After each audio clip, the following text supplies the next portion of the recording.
Hello YouTube! This is NeroDiablo, and welcome back to Dark Souls. We are currently, I think, over halfway through Sen's Fortress. Which is, you know, that's nice and gives a bit of a boost to confidence and shit. But see, the last part is probably the worst, what we have left to go. Also, those swords, those are the flamberge that Shiva of the East sold.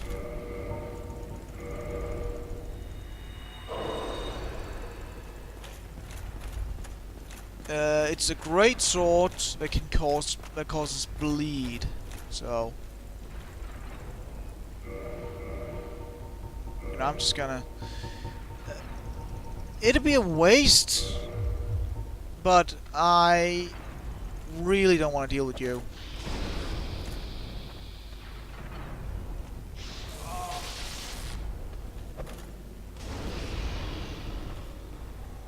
So that... the main part that makes this really annoying is that... can I stand between those? Yeah. So, yeah. I'm gonna try and run to the bonfire. It's not far from here. It's a little bit annoying to get to it because... yeah, if you run off, there's a chance you just catapult off the edge. As long as those spikes look, they're not really good at keeping you from falling off. I suppose you should be glad it hasn't been programmed in there. You could like gore yourself on them. I mean, mechanically wise, that'd be pretty impressive attention to detail if you can just like, if other than just all the things, like all the living things that could murder you. If the environment had also...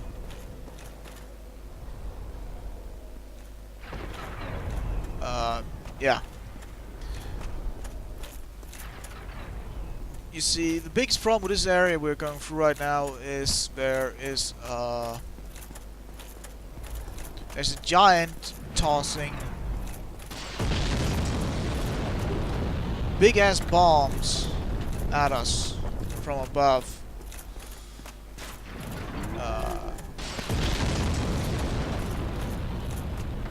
And again, this is like, if you don't deal with this in a expedient manner,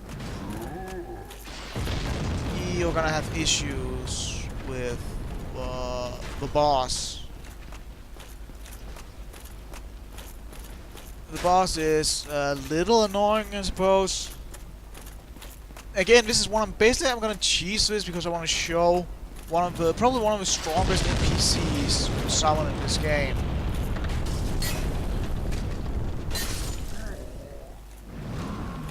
I think that's the only Balder Knight in this game that uses a range attack.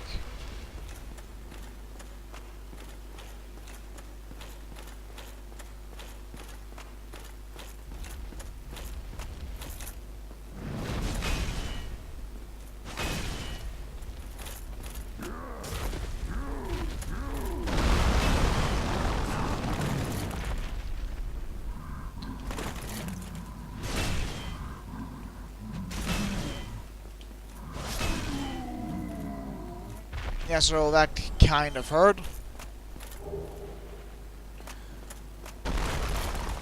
Like, for some reason, these ones, you see these sort of... that's a boss, standing right there. I'm sorry, he looks kind of silly standing like that. You really get an idea of how wide its shoulders is in comparison to the rest of it. But yeah, with that taken care of... we don't have to concern ourselves with getting interrupted during the boss fight. There he is, Iron Tarkus. This is like the one time in a Souls game, I think, we have an NPC summon that I have seen him before, like soloing this boss. Mostly thinking back to, I think it was Two Best Friend play, I think that's what it's called.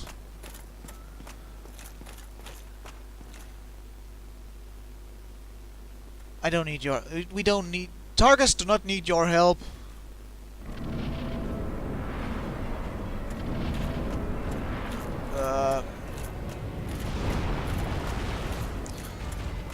I kinda like his axe. It's kind of not the best in the game, I'm told. But I'm always tempted to just like use it myself. This is not good. I don't want to be standing here. This is pretty close. We could just have cheesed this guy off the edge. It is possible for, like, Iron Golem, he's just gonna like wander off the side. But if you stagger him, like you saw there, like knock him over like that, or knock it over, it is a golem after all.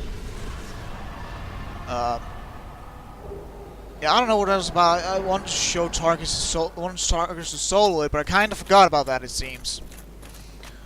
Now, I'm not gonna go all the way back to get the mage. The mage trainer I mentioned. I'm gonna show you where you get the key to get him out, though. And some other things in this area I just remembered. That down there is a respawning Baranique Knight. So if you want the weapon or the armor, I think you can drop the armor. And this one's open with the same key that gets you the mage. So there's a bit of platforming here, actually. Some jumps. I don't know if you can leap over to that guy. I think you can. But I have no real reason to. What we want to do is make that jump. There is this guy, who is sort of like a second crestfallen warrior. He sell you a bunch of shit. Tarkus used the greatsword, and the great axe we already got. We found one in the sewers. The shield of the Baldur Knights is a pretty good shield, and the tower shield, one that used by Tarkus, is pretty good against physical. And you see, it's like, it doesn't say a percentage, but well, it does up there. But it's basically percentages. Except for stability, which is sort of just a invisible meter that says. You can buy some pretty good armors from this guy. The Baldur Knight said you can farm off the Baldur Knights. Katarina, I think it's the only place to get it. It's a bit silly looking, but that's one of the things I love about it. It's a very unique, it's just very iconic, I feel. And then the steel set, which is what is worn by the Knights of Baranique. Which this guy, he's a Knight of Baranique as well, but he's the only one who hasn't gone hollow. You may also notice he's taller than me. But he's not really? For some reason this dude is floating. I don't mind. I kind of like that he's really big. I feel he's supposed to sort of be intimidating. And I feel that having him be like half a head taller really does something there. Plus the armor. But it could also just be that it's they were a bit quick about setting him in. I've tried to set like NPCs into Skyrim with the creation kit, and they end up floating a bit, like a bunch of times. Yeah, cage key. This can open the shortcut to... it basically leads back to the entrance of this place. Of Sen's fortress. And it can also be used to free Big Head Logan. I finally remembered his name. Like,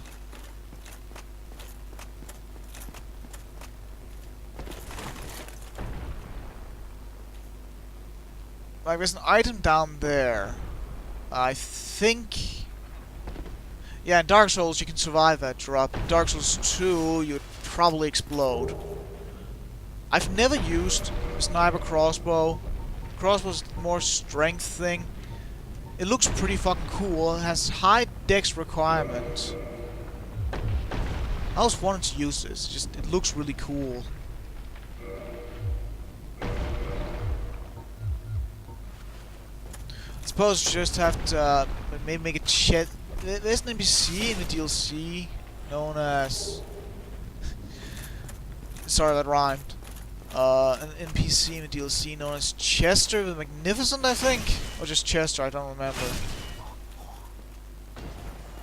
He uses it.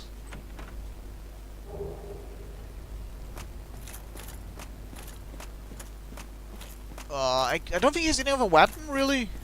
There's a cut version of him in the files without his coat and with recolored Zweihander, if I remember correctly.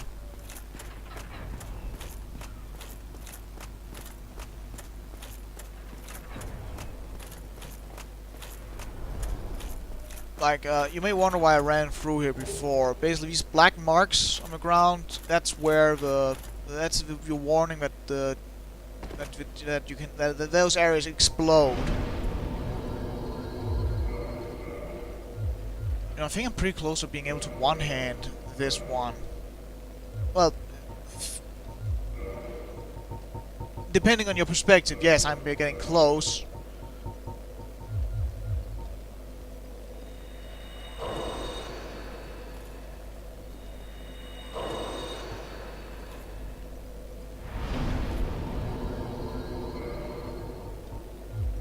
I think now I could use the great axe in one hand if I so desired.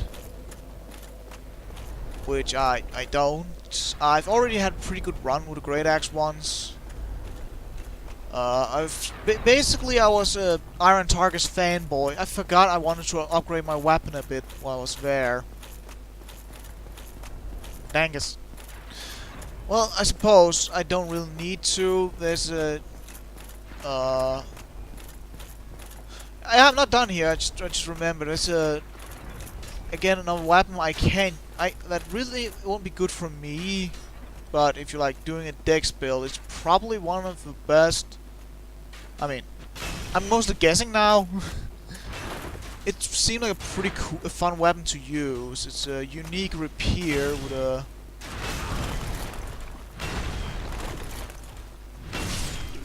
unique moveset.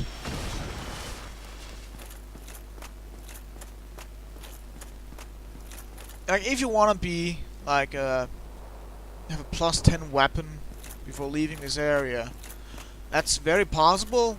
A lot of enemies drop upgrade materials just on the ground floor.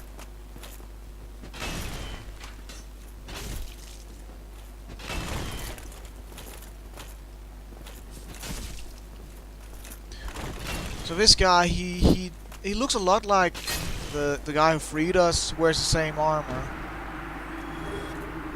But he's been mentioned in later games by his weapon as being like a wandering prince. Divine Blessing, the best healing item in the game. It basically full heals. Wait.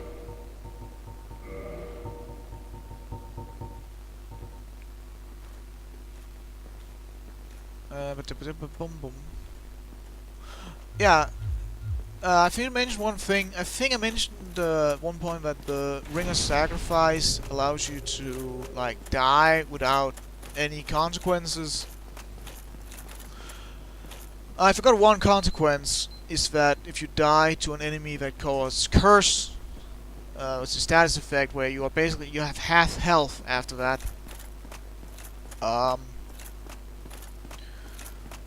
You will still be cursed. The rare Ring of Sacrifice is one that then you won't be cursed. I'm just gonna go to the next area. Now, there's nothing more here, really. You can buy some upgrade materials from the Crestfallen Merchant, I think it's called. I know there's a way in there, guarded by a Boulder Knight. There's nothing in there, though.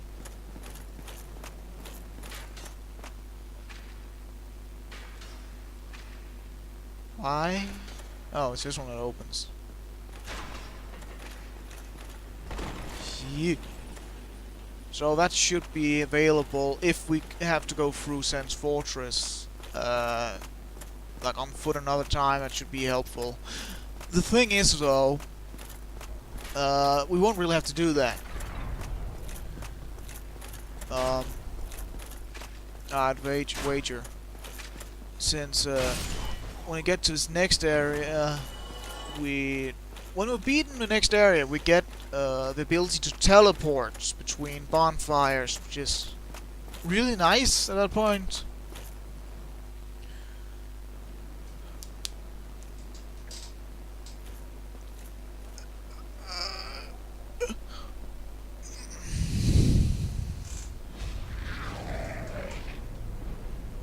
So these are demons that for some reason transport people to and from Anor Londo, which is on the other side of that massive wall there. I didn't point it out, but there was like a gate behind the boss. That's like brick. That is so cool. Dark Souls doesn't have the best graphics, but this is still like one of my favorite like cinematic moments in any game, really.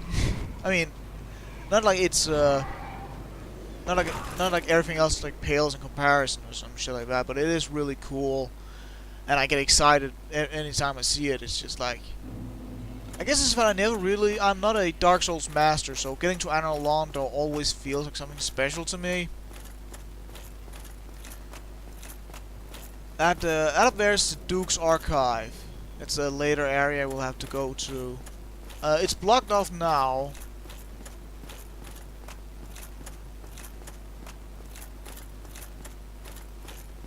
And so this area has these guys that are... If you are playing as a spellcaster, like a mage specifically, as I was like an int build, and I farmed these guys. They do a decent amount of, get a decent amount of souls from them, and I could one-shot them with the right setup as a mage.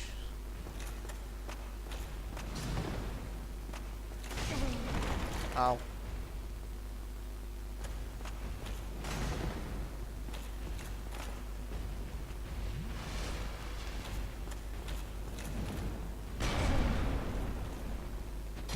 Their shield is really good, like for them. Like you won't even be able to like, get some chip damage, I think the technical term is, through it.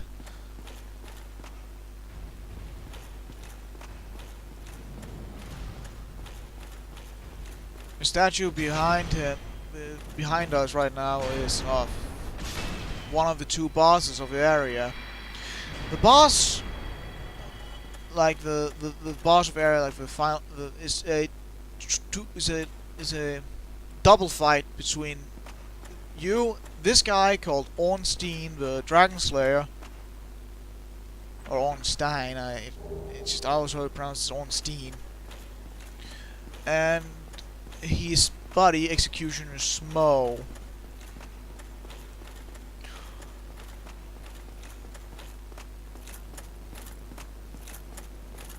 I just remembered my time was out, so I'll just get to the bonfire and call this quits. I'll be farming for a bit here to get my level up.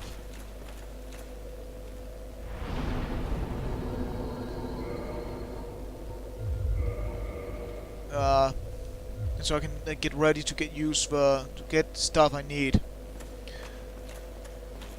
Well, if This is a firekeeper, and it's one of the three. I forget. I think it's Moon Knighters, maybe. I don't remember. But like because of her, this bonfire starts out as being like kindled when you get to it. But that's it for this time. I'm NeroDiablo. Have a good day.